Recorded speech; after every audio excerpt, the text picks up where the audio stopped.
Le titre de ce livre, c'est L'homme spirituel. Il est écrit par le bien-aimé frère Watchman Nee. Nous sommes présentement à la 9e et grande partie de ce livre. Nous sommes au chapitre 4, la 9e et grande partie de ce livre, chapitre 4, petit 2. La connaissance de la vérité. La connaissance de la vérité. L'enfant de Dieu doit connaître la vérité quant à la source, quant à la nature des expériences qu'il a pu faire. Le chrétien, le chemin de la délivrance commencera par la découverte et la dénonciation de la séduction. Une fois la tromperie dévoilée, la passivité devenue inopérante, les séductions deviendront sans effet. Pour déposséder les mauvais esprits de leur pouvoir, il faut mettre fin à la passivité, laquelle à son tour sera suivie de l'exposition de la séduction au grand jour. La connaissance de la vérité est donc la première étape vers la liberté.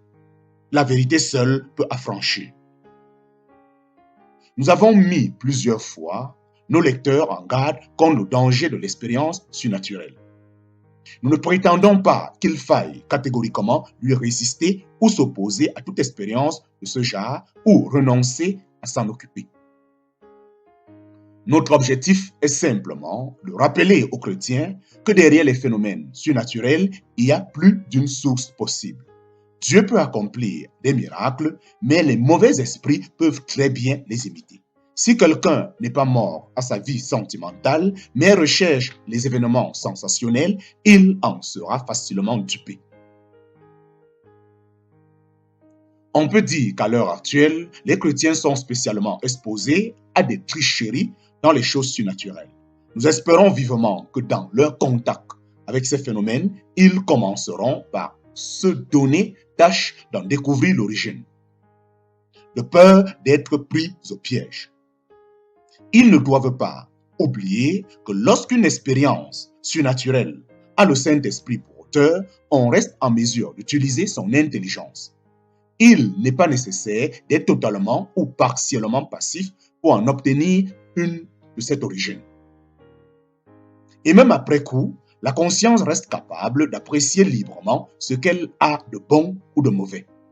Mais si l'expérience a pour auteur le mauvais esprit, alors les victimes doivent s'abstraindre à la passivité, subir la neutralisation de leur intelligence et accomplir chacun de leurs actes sous l'effet d'une contrainte extérieure. C'est là la différence essentielle entre les deux sources. Au chapitre 14, la première épître aux Corinthiens, l'apôtre Paul mentionne différents dons spirituels, parmi lesquels la révélation, la prophétie, les langues et d'autres manifestations du même ordre. Il reconnaît ces dons comme découlant du Saint-Esprit, mais il en définit comme suit la nature.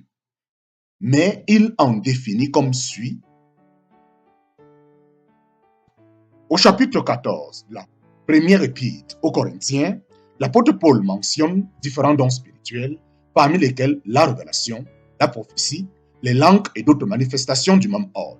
Il reconnaît ces dons comme découlant du Saint-Esprit, mais il en définit ainsi la nature.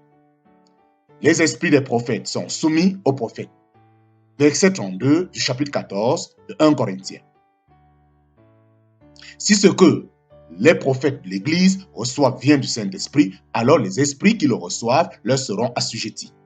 Cela veut dire que le Saint-Esprit qui accorde aux hommes différentes expériences surnaturelles n'empiétera pas sur leur droit d'exercer eux-mêmes le contrôle de leur personne. Seul est de Dieu l'esprit qui est soumis au prophète ou au croyant. Tout esprit qui exige du prophète qu'il lui soit assujetti n'est pas de Dieu. Bien que nous ne devions pas nous opposer à tous les éléments surnaturels, nous devons néanmoins juger si ces esprits exigent de l'homme une soumission passive ou non. Les activités du Saint-Esprit et celles des mauvais esprits sont fondamentalement opposées. Le premier désire que les hommes soient souverainement libres, le second exige qu'ils soient absolument passifs. Le croyant peut apprécier son expérience par ce critère. Apprendre s'il a été passif ou non peut être la solution de tous ces problèmes. Le premier désire que les hommes soient souverainement. Le premier désire que les hommes soient souverainement libres. Le second exige qu'ils soient absolument passifs. Le croyant peut apprécier son expérience par ce critère. Apprendre s'il a été passif ou non peut être la relation de tous ces problèmes. Peut être la solution de tous ces problèmes. Le doute est le prélude de la vérité. Le doute est le prélude de la vérité. Le doute, non pas sur le Saint-Esprit ou sur la parole de Dieu, mais le doute sur l'expérience faite. Un tel doute est nécessaire. Et c'est le Saint-Esprit qui nous ordonne, en parenthèse, 1 Jean chapitre 4, verset 1, de soulever la question. Si l'expérience est de Dieu, le Saint-Esprit est capable de soutenir l'épreuve. Mais si elle vient de l'adversaire, sa véritable origine sera découverte. L'acceptation de la vérité est le deuxième pas vers le salut. L'acceptation de la vérité est le deuxième pas vers le salut. Il faut que le chrétien soit prêt à connaître toute la vérité sur son compte.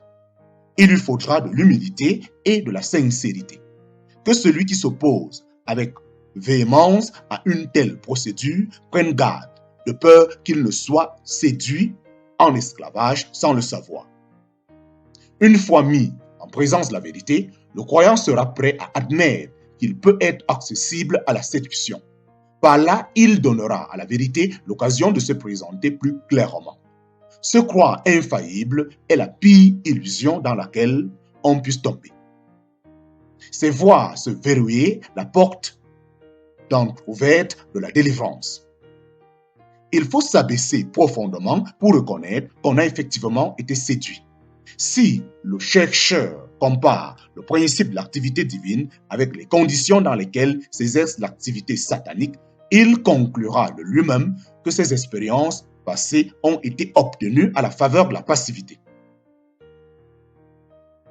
Ayant ainsi donné prise au mauvais esprit, il avait reçu d'eux ces manifestations étrangères qui l'avaient réjoui pour commencer, mais lui avaient causé tant de souffrances pour finir. Il admet que ces expériences, heureuses ou malheureuses, peuvent avoir une origine diabolique.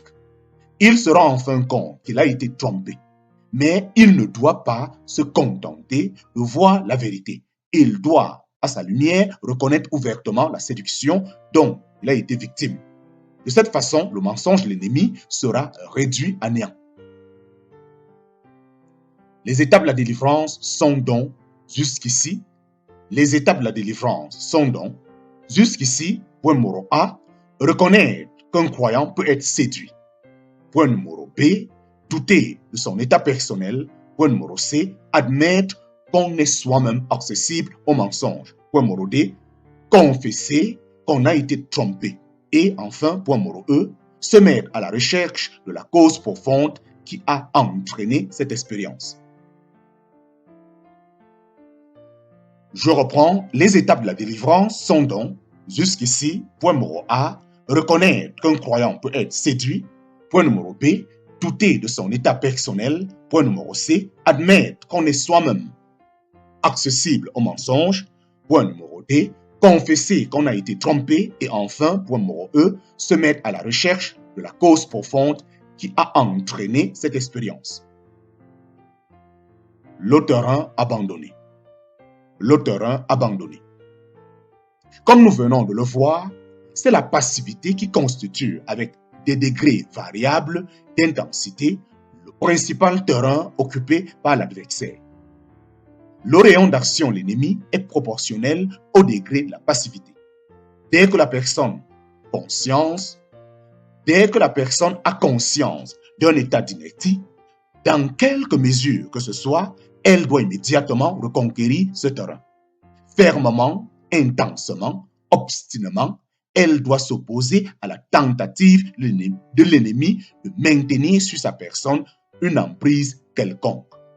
Puisque c'est sur le territoire qui leur a été abandonné que les mauvais esprits maintiennent leur position.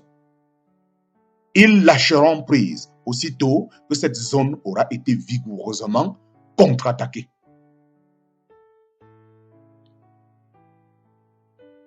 Comme nous venons de le voir, c'est la passivité qui constitue, avec des degrés variables d'intensité, principal terrain occupé par l'adversaire.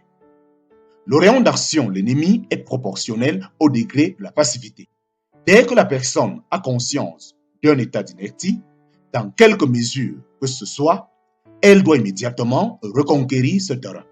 Fermement, intensement, obstinément, elle doit s'opposer à la tentative de l'ennemi de maintenir sur sa personne une emprise quelconque. Puisque c'est sur le territoire, il leur a été abandonné que les mauvais esprits maintiennent leur position, ils lâcheront prise aussitôt que cette zone aura été vigoureusement contre-attaquée. Le chrétien doit maintenant faire acte de volonté pour opposer aux forces adverses par la puissance de Dieu une résistance active en annulant les promesses qu'il a